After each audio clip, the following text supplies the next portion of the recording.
Students, today we will read part 2, chapter 9th, The Bond of Love.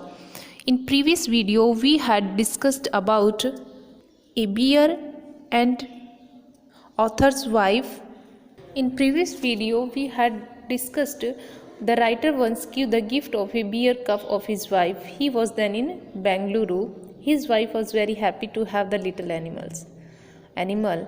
तो उसकी wife है वो उसको लेके बहुत ज़्यादा हैप्पी रहती है, लेकिन बाद में वो बड़ा हो जाता है तो उस फैमिली के लिए जैसे वो ग्रू अप होता है तो साइज़ में भी बड़ा हो जाता है और फैमिली के लिए वो डिफ़िकल्ट हो सकता है, इसलिए उसको जू में भेज दिया जाता है. So let's get start the video. Page number 116, paragraph number 15.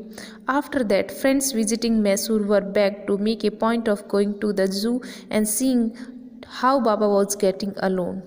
अब उन लोगों ने वहाँ पे विज़िट किया, वो उन्होंने देखा कि बाबा है वो जू में है और अकेला है. दे reported that he was well. उन्होंने बताया कि वो ठीक है but looked very thin and sad, लेकिन बहुत ही पतला और सैड लग रहा था.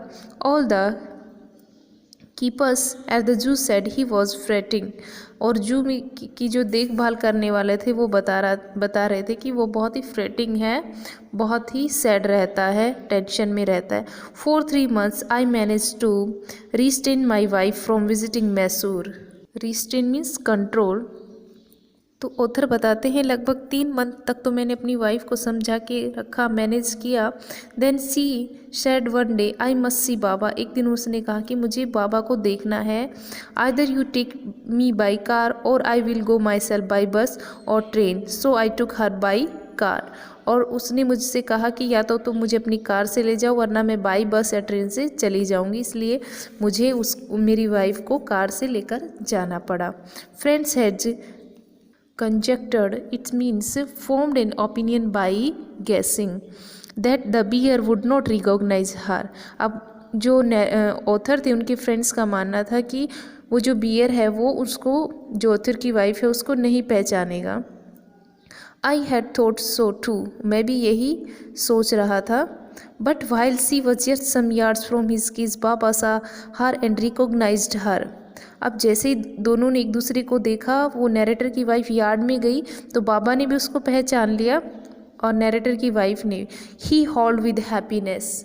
और उसको बहुत ही ज़्यादा, howled means gave a long wailing cry. एक दूसरे को देखते ही ऐसे चिल्लाने लगे और बहुत खुश हो गए.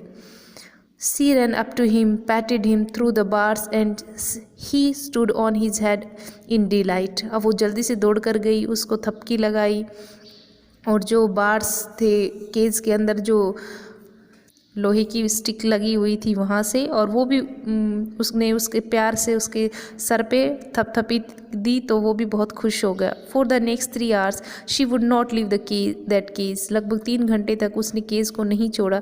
सी give him tea, lemonade, cake, ice cream and what not. और ये सब उसकी वाइफ ने, नैरेटर की वाइफ ने अपने बियर को खिलाया. Then closing time came and we had to leave. अब जू का क्लोजिंग टाइम आया. इनका भी हम टाइम होता है ओपनिंग एंड क्लोजिंग का, तो वो टाइम आया और उसको छोड़ना पड़ा. Then closing time my wife cried bitterly, Baba cried bitterly. अब मेरी वाइफ है वो भी रोने लगी और जो बाबा था वो भी. Even the harden curator and the keepers felt depressed. As for me, I had reconciled myself to what I knew was going to happen next. अब जो बहुत ही जानवरों के साथ साथ रहकर हार्ड उनका स्वभाव हो जाता है, क्यूरेटर्स, वो भी पिघल गए थे, वो भी रोने जैसे हो गए थे. और नैरेटर बताता है कि मुझे तो पता ही था कि मेरी वाइफ को मैं अच्छे से जानता था कि वो भी रो देगी उसको देखकर. 18th, oh please sir, she asked the curator, may I have my Baba back. अब जो उनकी वाइफ है, नैरेटर की वाइफ, ऑथर की वाइफ, वो बोलती है कि मैं अपने बाबा को वापस ले जाना चाहती हूँ, ऐसा वो क्यूरेटर से रिक्वेस्ट करती है. Hesitantly he answered. उसने थोड़ा सा हेजिटेशन में आंसर दिया, madam he belong to the zoo and is government property now. I can not give away government property. अब वो आंसर देता है क्यूरेटर ऑथर की वाइफ को कि ये गवर्नमेंट की प्रॉपर्टी है, जब ये जू में आ गया तो ये गवर्नमेंट की प्रॉपर्टी हो गई है, तो मैं आपको नहीं दे सकता। But if my boss the superintendent at Bangalore agrees certainly you may have him back. अगर बेंगलोर में रहता है हमारा जो बॉस है, जो सुपरिटेंडेंट ऑफ द जू है, अगर आप वो एग्री कर दे तो आप इसको ले जा सकते हो। 19th पैराग्राफ से there followed the return journey to Bangalore and a visit to the superintendent Bangalore।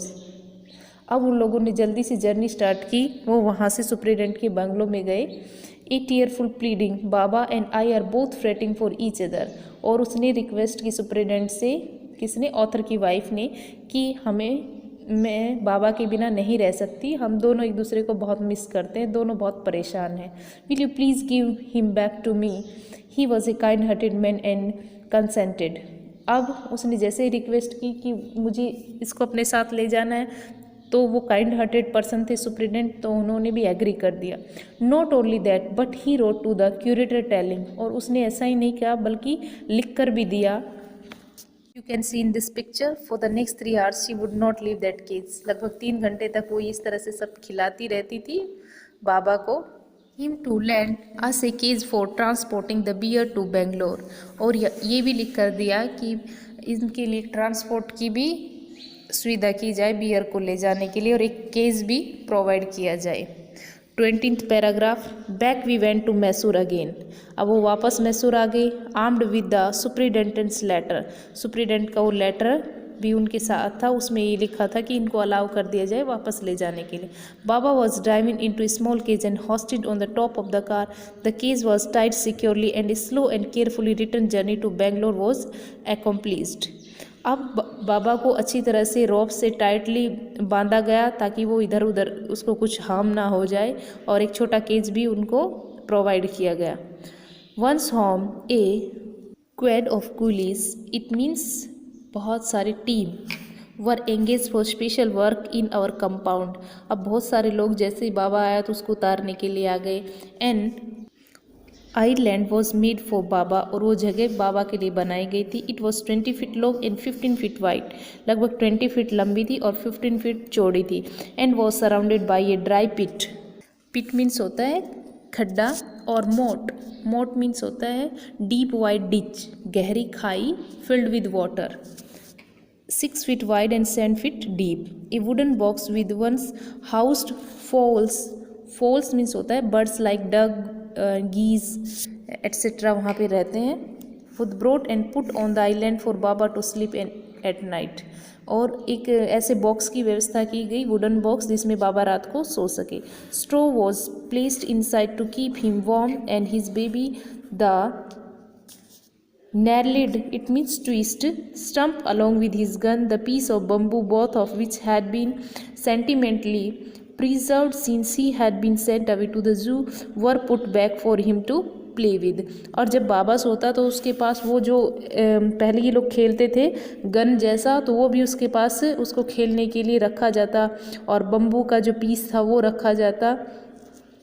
22 In a few days the coolies hoisted the cage on the island and Baba was released. Hoisted means raised by means of ropes or pulleys। अब बाबा को कुछ दिन तक तो as a hosted वहाँ पे बांध कर रखा गया, लेकिन धीरे धीरे बाबा था वो भी सब समझ गया था, वो भी उसमें अच्छे से फिर से सेट हो गया था। He was delighted standing on his hand legs. वो अपने आगे के पैरों में खड़ा होता, पैरों पर बहुत खुश होता। He pointed his gun and cradled his baby. और वो उस गन को पॉइंट करता, और एक स्टिक थी जो उसको बेबी समझता था, जो उसके पास उसकी मालकिन ने रखी थी, उसकी मिस्ट्रेस ने रखी थी। My wife sent are sitting on the chair there while he sat on her lap. और मेरी वाइफ वहाँ पे काफ़ी टाइम वहाँ पे स्पेंड करती, वो चेयर पे बैठ जाती, और वो अपना फेस था वो मेरी वाइफ की लैप गोदी में रखता। He was 15 months old and pretty heavy too. और वो लगभग 15 महीने का हो गया था, बहुत सुंदर था और थोड़ा हैवी भी हो गया था। Last stanza, the way my wife reaches the island and leaves it is interesting. जब ऑथर की वाइफ वहाँ पे आती तो उस बियर को भी बाबा को बहुत अच्छा लगता। I have tied a rope to the overhanging branch of a mango tree with a loop at its end। और उनके लिए खेलने के लिए उन्होंने क्या करा था, मैंगो ट्री के ऊपर एक रस्सी बांध दी थी जिससे वो उसके एंड पर वो खेलता था। Putting one foot in the loop she kicks off with the other to bridge the 6 foot gap that constitutes the width of the surrounding pit. अब जो उसकी नरेटर की वाइफ थी वो क्या करती, उसको किक देती, फिर थोड़ा आगे जाती उस ब्रिज से, और फिर उसी तरह से वो वो जो उन्होंने ब्रिज बना रखा था खेलने के लिए, उसमें 6 फीट का गैप था। The return journey is made the same way, तो वो उस तरफ जाती फिर उसी तरह से वापस आती। But who can say now that a sloth bear has no sense of affection, no memory and no individual characteristics. तो देखिए यहाँ पे बताया गया है कि कौन कहता है कि जो एनिमल्स होते हैं, ये स्लोथ बियर है, इसमें देखो सेंस की कोई कमी नहीं आई, ये काफ़ी दिन जू में भी रह के आए लेकिन फिर अपने जो ऑनर थी उसको फिर से पहचान गया। तो ये बात यहाँ पे झूठ साबित होती है कि उनमें भी अफेक्शन होता है, उनमें भी मेमोरीज यादें होती हैं, और ऐसा नहीं कि जो ह्यूमंस हैं, इंसान हैं, उन्हीं में ही मेमोरी होती हैं, वही चीज़ों को याद रख सकते हैं, उन्हीं में अफेक्शन रहता है, जबकि जो एनिमल्स होते हैं वो भी इस तरह से कर सकते हैं। तो students, our chapter is completed. In next video we will discuss exercise of the chapter, so you can read this chapter, and in next video we will discuss question answer and other exercise. Okay students, thank you and have a nice day.